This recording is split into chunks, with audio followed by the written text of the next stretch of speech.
lo que Jesús ofrece es superior a cualquier otra cosa, cualquier otra persona, lo que Jesús ofrece es eterno. Amén. Y como decía el pastor Eric hace un momento atrás cuando estaba enseñando acerca de los diezmos y las ofrendas, que la palabra de Dios nunca pasará. Por eso ellos vieron algo en Jesús. Ellos tuvieron revelación para decir, esto me conviene, aunque me cueste, aunque tenga que soltar esto que para mí es muy incómodo, aunque tenga que arriesgar todo lo que para mí en este punto o hasta ahora era seguro, yo lo voy a hacer porque yo sé que Jesús es más importante que todo esto. Jesús lo prometió hacerlos pescadores de hombres. ¿Qué significa eso? Jesús iba a tener un trato muy cercano con ellos. Estos 12 que Jesús escogió ahí, en el pasaje que acabamos de leer eran 4, pero después Él fue escogiendo, no todos eran pescadores, habían recaudadores de impuestos, como ustedes bien saben, había uno que era un celote, un revolucionario que quería, ¿verdad?, sacar su espada y tomar todas las cosas por violencia. Era un conjunto de gente rara, ¿sí?, que yo nunca hubiera escogido, pero Dios en su gran misericordia los escogió. Ahora, estas personas estaban dispuestas a seguir a Jesús, estaban dispuestos, y Jesús comenzó un trato de discipulado. Diga conmigo, de discipulado con ellos. Por eso se le dicen discípulos. Porque, ¿qué es un discípulo? Un discípulo es alguien que sigue a un maestro y le imita, y que está dispuesto. Y usted va a poder ver cuando usted lee todos los evangelios cómo Jesús comenzó a tratar con ellos de forma personal. Dios de repente, Jesús cuando caminaba en la tierra, Él hablaba en parábolas, pero luego se los llevaba a los 12 y le decía, miren muchachos, esto es lo que significa esta parábola, ¿verdad? Y tenía un trato muy especial con ellos. A veces se apartaba a orar y se apartaba con ellos. De repente agarraba a los discípulos más cercanos de ellos, a Juan, ¿verdad?, a Pedro, y se los llevaba al monte de la transfiguración y le revelaba cosas. Un trato muy especial. Pero diga conmigo, estaban dispuestos. Y cuando uno está dispuesto, entonces Dios puede trabajar en uno. Jesús comenzó a predicar el evangelio del reino. Y algo extraordinario comenzó a suceder que no se había visto hasta ese día. La gente comenzaba a sanarse. Mientras discipulaba a sus discípulos, mientras Él les enseñaba y Él les mostraba y Él era como un mentor para ellos, ellos estaban viendo algo darse lugar delante de sus ojos que nunca habían visto. Ellos estaban acostumbrados a llegar a la sinagoga, sentarse y esperar que el rabino llegara y abrieran en ese gran púlpito que quizás era más grande que este cosa espacial que tenemos acá, y abrían los rollos, el pergamino, ¿verdad? Y comenzaba a leer en Isaías todo el Nuevo Testamento, la ley de Moisés. Recuerden lo que dijo nuestro padre Moisés, ¿verdad? Y eso era religión, Mishnah, como le dicen los judíos. Y resulta que de repente llega Jesús y enseña en las sinagogas, pero aparte de eso, se revela el poder de Dios en él. De repente comienza a sanarse los enfermos. Yo me imagino el primer milagro cuando Jesús transformó el agua en vino, ¿verdad? Cómo la gente se deben haber sorprendido diciendo, bueno, pero ¿y esto qué cosa es? Porque hasta ese entonces no se hacían milagros, no acontecían milagros, ¿verdad? Entonces de repente Jesús comenzó a sanar, comenzó a resucitar personas, comenzó de repente a restaurar el hombre de la mano seca, a hacer cosas que nunca se habían visto hasta ese punto. Y Jesús, el propósito de Él no era crear un club de fanáticos, ¿sí? Su propósito no era venir y establecer una página de Facebook para que todo el mundo lo pudiera seguir y pudiera decir, wow, qué famoso es Jesús, ¿verdad? I like.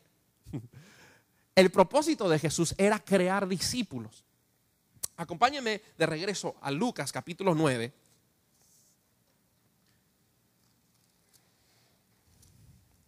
Y yo quiero decirles en esta mañana que Dios sigue buscando discípulos. Y lo mismo que le dijo a Pedro, a Andrés, hoy mismo Jesús sigue diciendo a personas, vengan en pos de mí, que yo os haré pescadores de hombres. Vengan en pos de mí. Requiere una decisión. Y número 2, está dispuesto, porque Dios siempre que tú te dispones a Él, Él quiere hacer algo de ti. No es para dejarte en el anonimato. Dios, cuando tú estás dispuesto y tú le dices, Señor, yo voy a ti, Él te va a hacer pescadores de hombres. Ese es su propósito.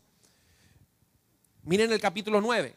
Durante todo este tiempo Dios estuvo desarrollando, Dios estuvo mentorando a estos discípulos, pero ¿para qué? Para que ellos simplemente vean y aplaudan y que tenga un fan club, un club de fanáticos que digan, uy, Jesús, qué bueno, muy bueno, y que puedan publicar todo eso y vayan de aldea diciendo, vengan que Jesús va a estar. No, mire, Lucas capítulo 9, habiendo reunido a sus 12 discípulos, ¿qué hizo?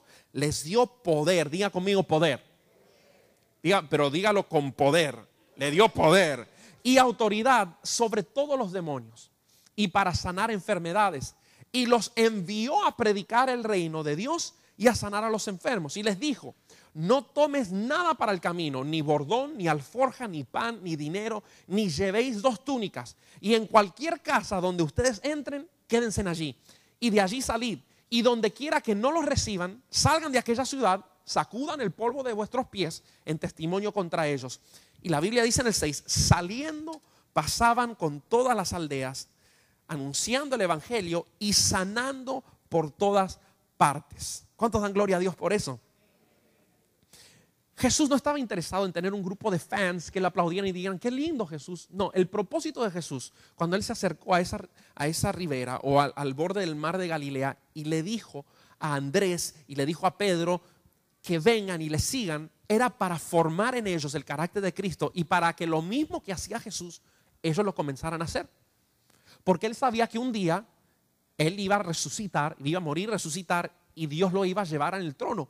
Pero Él quería invertir su tiempo, invertir el poder que Dios le dio a Jesús para que usted también pueda tener ese mismo poder. Y Él les dijo, mire, ustedes tienen poder.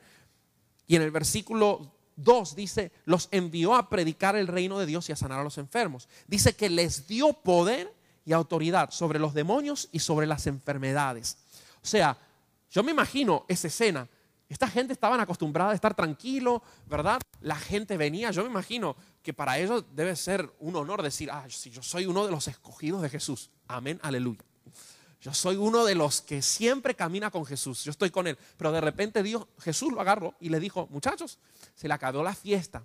You're not cheerleaders. Ustedes fueron llamados y yo los escogí con un propósito. Y es de ser discípulos, seguidores, cristianos. ¿Cuántos saben lo que significa la palabra cristiano? Seguidor de Cristo.